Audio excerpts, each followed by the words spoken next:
So, how are we this week? Well, ako kasi gusto kong mag-share sa kanila ng mga nangyari. Ayun lang nangyari sa atin for the week simula birthday mo. Run out. Yung brown out.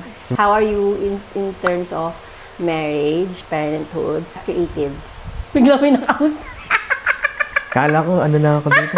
Lilitaw lang ako dito. May tanong pala. Chika lang tayo. Short lang. Ako yung magmamahaba. Tutulog ka na. Sige, tulog ka na. Nani? So, ako... Kaya mga suot ko. Sabi mo, mag-vlog ka. Hindi ko alam kung sama pala ako. Tapos may tanong pa pala. Sabi ko, sama lang siya. May tanong na sa kanya. Naging talk show na. Anyway. As a parent, so far, magto 2 years na si Aki, no? Meron na lang tayong 5 months. Ano, meron na tayong 5 months. Ano yun? Meron tayong 5 months bago... Wala tayong mawawala sa mundo, ah. bago... Meron na tayong 5 months left to enjoy yung first year niya. Yon. As a parent, siguro na-enjoy ko na yung phase na to kasi, di ba nakapagsalita na siya, may personality na siya. Sa marriage naman, na-enjoy ko din ngayon kasi panay kami anime at tatapos yun yung marriage. Hindi, kasi nagkaroon kami ng bagong bonding ngayon siya, which is, na-introduce siya talaga ako sa world of anime. World of anime? Hindi, pinanood niya ka sa akin yung top 2, if not top 2 or top 1. Siyempre, opinionated naman yun. Pero most of the anime lovers, lalo na sa ganun genre, parang majority talaga, top 1 nila yung ano. Attack on Titan. Attack on Titan. May mga away talaga sa'yo pag... Talaga? Hindi naman. Siguro may mga ganun na super fan ng ano, AOT. Sino ba usually? Ano ba yung kalaban niya? Ay, ang kalaban? Oo, kalaban. Well, late kasi tayo nag-start.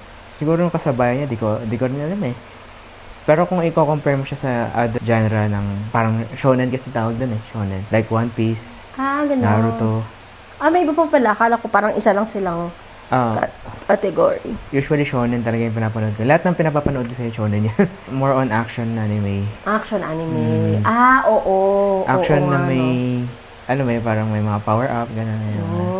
Ang galing. Di ba ngayon ko yung itsura niya? Di ko sure, hindi kasi ako super anime lover na tipong alamin ko pa yung mga ganun. Pero, Hindi siya anime lover, pero nagmamanga siya. hindi yung super na yung parang alam mo lahat ng mga genre, ano yung type ng genre. Pero parang Attack on Titan, hindi ko alam kung shonen ba siya. Pero may pagka-shonen eh. Hindi ko, search na lang natin. Pero, most likely dark yung genre niya. Dark shonen or ewan kung may ganun ba. Ang galing. Okay. Ang sabi ko sa kanya, parang nood tayo ng anime na fast-paced. So, yun. Pero, though nag-start talaga kami, unang-una namin, nung buntis pa lang ako, is yung One Piece. Kaso, naputol nga yun because of the newborn phase and everything. Talagang hindi na kami nakaka-catch up. And then, pagbalik namin, ito na yung pinanood namin, yung Attack on Titan. So, kasi alam ko na medyo mainipin ka sa story eh. Nani? Kaya, yung nalaman ko na fast-paced yung Attack on Titan na tinry natin. Hindi ko naman alam na gano'n pala kaganda yun. Oo. Ako na-appreciate ko dun is yung graphics, Pero, animation. yung animation talaga. Well, sabi ko kasi, one of the best yung studio na nag-produce nun. Parang naghahanap ako ng anime na maganda animation para syempre mahook ka in terms of visuals. Syempre yung story din, which is, ang dami ko na naririnig eh. AOT talaga number 1, gano'n. Lalo na si Kuya, parang palagi, ilang beses na ako niyaya na panoorin mo yung Attack on Titan. Kasi during that time kasi puro One Piece na pinapanood ko. One Piece na tayo. One Piece lang yung binabasa ko sa manga, doon lang ako updated. Pero parang recently, na-open up ako sa mga bagong anime. Pakaganda naman yung mga bagong anime ngayon. So, yun, yung mahirap kasi mag-compare pag isa lang yung pinapanood. Di mo masabing hindi maganda yung iba. Yung iba kung di mo pa napapanood, di ba? So you have to try talaga lahat, no? Saka mababago yung perspective mo din sa ibang kasi minsan pag puro One Piece na yung yung pinapanood mo, parang super fan ka na nun eh. So parang wala lang ibang tatalo sa One Piece. Pero pag nag-try ka ng other anime, malalaman mo, ay, okay, maganda yung One Piece, pero may mas maganda pa pala. Syempre, opinionated yan. Pero para sa akin, mas maganda yung naging story ng Attack on Titan. So, by the way, nasa, na kami ngayon, My Hero My Hero Academia. Nakastart lang din namin ngitong linggo, itong pagkabagyo. Kasi, syempre, natry ko na rin yun eh. Tumigil lang ako. Pero, that's something na light. Maganda rin yung animation. So, gusto kong patry sa kanya. Sabi mo Although, yan. marami na ngayon na bagong anime na. Well, yung mga sikat na anime ngayon, mga bagong generation, ang gagaling na ng animation. Iniisip ko pa rin kung ano ba yung mahuhook ka. So, yun yun. Baka feeling ko yung My Hero Academia. Mahiro. Parang gusto ko rin mag-resume. Oo, kasi na-start mo na yun. Oo. Saka magkakaroon ng final season eh. So, parang baka mahabol natin. October. October, yun. So, yun yung marriage namin. Hindi, yun yung new banding namin. So, yeah, yun yung new bonding namin. And to tell you, hindi talaga ako nanonood ng anime before ako ikasal. Yung single ako. Well, nung friends ko pa nung high school, pero di ba ang tagal na nun? So, marriage, you'll adjust.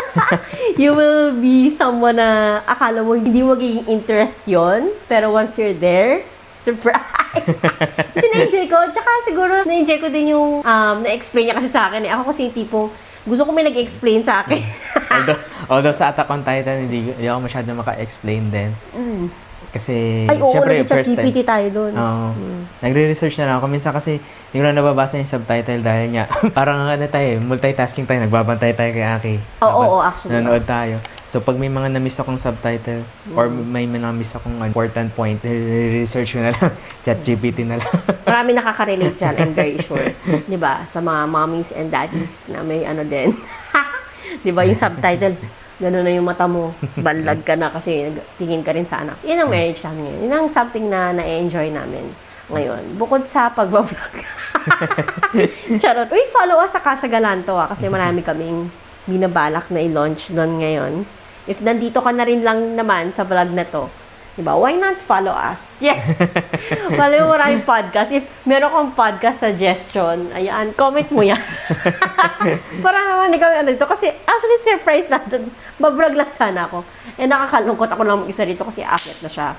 Kasama sa aesthetic namin to. Yan. Kasi malabok ngayon. May purple LED dyan, di ba?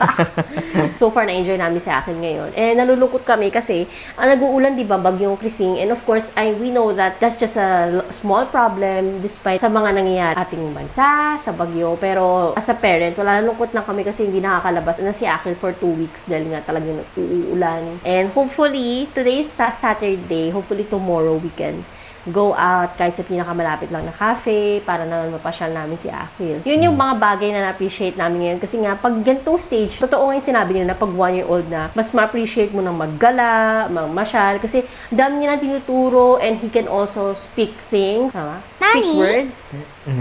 Diba? Like for example, chi, gano'n nakaka-fascinate. Like yun, kaya niya na magsabi ng earth. Diba? Can you imagine? Earth. Diba? Marunong na magbilang. Marunong magbilang. 1, 2, lahat binibilang. Ganun. So, Hanggang 10. may pero, 13. pero yung 6 saka yung 7, hindi pa masyado. 1, 2, 3, 4, 5, 8. Tapos kapag gano'n, ini-skip niya yun sa clock, di ba?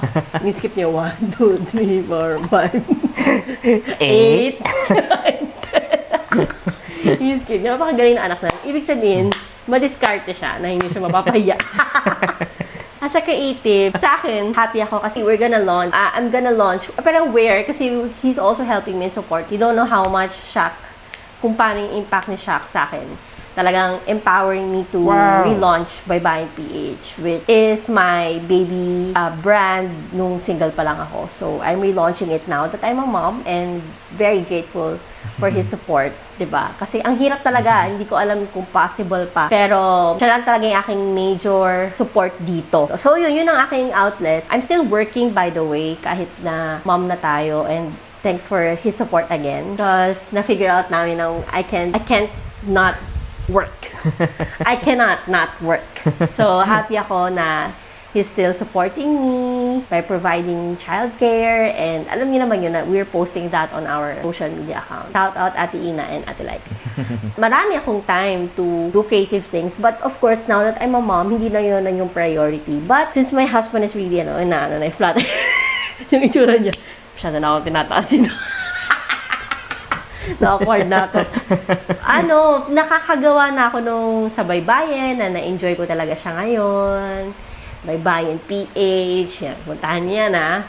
Tapos, syempre, itong vlogging, ayun, ngayon ko na talaga ito na-pursue kasi nung before was Tara Kape, di ba? See, kung ma-relaunch natin yan, but now, with my husband and my son, Tara Kape, di ba? So, ngayon, yun na-enjoy ko, nakakabalik na ako dun sa mga dati kong ginagawa, pero not necessarily balik kasi hindi naman talaga entirely lahat nagagawa ko. Siguro little by little, mabagal talaga, slow pace, but I'm happy that I know what I want na 4 years ko siyang fini-figure out. So, no, ngayon ko pa, may ganun talaga minsan na di mo siya ma-figure out on the time. Marami kang oras para isipin yun or paglaanan ng oras, pero you can't figure it out. May perfect timing and dito ko pa talaga siya na-figure out nung mom na ako. So, ngayon, na-figure out ko yung type of design that I want for Baybayin PH. I'm still studying for the community design and everything. Ano talagang gusto kong i-pursue doon sa Baybayin PH. And, itong vlogging, na-enjoy ko din. Kasi, si Akil, makikita niyo siya minsan sa video. Alam na alam niya pag yung camera is naka-point sa kanya. Di ba? So, mag-vlog na rin yung anak ko. Yun. So, and I'm also excited dun sa upcoming namin sa Kasagalaan to. If you're not following, follow. Ulitin ko. Ikaw, tatay, ano yung recent lang na parang na-enjoy mo as a creative sa ginagawa mo ngayon? Nagagawa ko lang yan sa personal projects. Yeah. Kasi more on, programming talaga sa work. Di na ako nakapag-apply ng creativity sa work. Siguro may part of it, may creativity pa rin kung paano mo i-code, i-implement yung isang code. Not literal creativity na parang design, ganun. Pero yun nga, sa mga personal project ko, talagang nag-take time ako. Ina-enjoy ko yung every process. Like yung current na ginagawa natin sa Kasagalan to. Which is, natapos ko na yung design and under development na yung website. So, medyo, mabusisi lang ako mag-develop kasi make sure ko na quality ng website. Like, in terms of performance, and yung yung mga bugs, dapat, syempre, one-man team lang ako Ang hirap maging one-man team. Design, development, saka testing. So, syempre, yung sa testing, hindi naman ako QA. Pero, part ko as a developer. So, nag-integrate na ako ng automated test, gano'n. So, talagang medyo tagalan yung development. Pero, hopefully, very soon na. Yun. Ang galing niya, no? Very siya. Sa kanya ko natutunan actually sa Baybayin. Ang dami ko talagang mistake before na feeling ko kung pinag-isipan ko siya like I am doing right now, hindi na nasayang yung timeline na yon. Parang it could be better. Hindi naman sobrang mistake, pero could be better. Doon ako natulungan ni Shaq when it comes to creative process din. Kasi very meticulous siya na parang you don't go to another step or stage if you're not very sure of this phase. So, siya yung nagturo sa akin nun. And very disciplined kasi siya. I mean, he's a man of a few words. Pero, yun nga, he exemplify na lang it. Yung parang, you just follow his lead, not by his words, but by his actions. So, dun ako na-influence sa kanya. Kaya, sa challenge din talaga ako. Kasi katabi ko lang siya sa, di ba, workspace. Ito yung table ko, ito yung table niya. Tapos kapag nakita ko siya how meticulous he is, which is, kailangan naman talaga when you're a web designer, when you're a web developer, especially he's a software developer, ayaw mo naman na mahirapan yung user mo sa mga ginagamit nilang apps, especially website. Don't want them to be confused. So, very meticulous siya on every phase. Kasi may mga stage yan for the development. Hindi naman kami basta click, lagyan mo ng button, lagyan mo ng design, click, function. May code yun behind it, how may function and everything. It's complicated to explain in one video. Pero yun, marami yung busisi talaga. So, yun, nakakatuwa. Talagang yung time lang din namin ngayon, no, ang difference kasi nung single kami, kahit madaling araw, no, pwede tayong magganon or hapon, buong araw ka dyan sa computer. Pero ngayon kasi, we only have time. Ang ginagawa ko, kasi I still work, di ba? Sinasabay ko siya sa work ko kasi nga, freelance naman ako. So, if I don't have a lot of workload sa work ko, sa current client ko ngayon, doon ko sinisingit yung mga creative outlets ko such as Baybayin, vlogging, editing. Si Shaq naman, grabe mag-work siya ng 7 hours, no, from morning hanggang gabi. Hindi naman gabi, mga 6 lang, 7, gano'n. Tapos na siya. 8 hours naman. 8 hours naman. So, after noon, pagtulog na si Akil, like this one, dun pa lang siya magkakaroon talaga ng time for Kasagalan to, yung ginagawa niya ngayon. So, tapos ito, inayaya ko pa siya yung magagawa. Pero yun, Thank you for your time. Hindi, sa kasagalaan to, no? Dalawa tayo na dito. Dalawa nga yung mic, siya nga bumili niyan, dalawang mic para makakapag-usap kami, di ba? And, Pala isa na binili. wala kang choice. Kailangan natin gamitin. Magkakalawang niyang pangalawa. I'm just grateful to God na we're here. Minsan kasi pagka nandito ka na, yung alam mo yung feeling na pag nasa'yo na lahat, minsan na, na-overlook mo na yung blessing na mga pinag-pray mo before. And I'm very sure nandun na talaga kami. Of course, we're looking forward to a lot of things, but we're just happy na where we are right now. Ayun, marami ako nami-miss. Marami kaming nami-miss. But, it's part of the new season, of the transition. We're also excited to embrace whatever God will provide for us. So, yun na ako ngayon. Pero ang tagal. Kasi parang pagkapanganak ko, talagang, ay, hindi, buntis pa lang ako. Ang tagal. Nahihirapan ako sa phase na yun of transition na accepting the things, that things will not be like the way. Like it was before. Diba? Like it was before. So, phase na of acceptance na ito na yung bagong ito na yung nasa transition phase. May lamok. Nandito ka. May transition. Pag nanay ka na ng mata mo, umano yun. Kasi yung anak mo pupunta dito ng umaga. Yun, nasa transition phase na tayo. And I have to embrace the new season. Yun kasi ako medyo talaga hirap. And grateful ako sa kanya for a partner like him for helping me then doon. Natapusin na namin itong vlog, isang part na excited ka sa coming days. It can be 1 or 2 lang. Coming days? Kailan? Kahit ano. Yung ano lang, yung tawag dito. Yung, may isa ka bang ni-look forward na pwede mo i-share sa kanila? Like, sa mga plano natin. Plano. Siyempre, yung current na ginagawa ko, malaunch yung Casa Galanta. Abangan niyo yun, guys. Mga niyo yun. Galanta. Ako naman, look forward ko, makapaggabi mo ka. Hindi sasabi, makalabas na kami 2 weeks sa kami dito sa bahay. May kape naman tayo dyan. So, kayo na ba? Nilabas mo. Inaano ko pa si Akil, ginagamit ko paano. Asa ko lang pala yung gusto lumabas. Ayun ang look forward ko. Tapos, syempre yung Look forward niya lumabas kasama si Aki. Pero siya lang yung nagkakape doon, ako yung tagahabag ni Aki.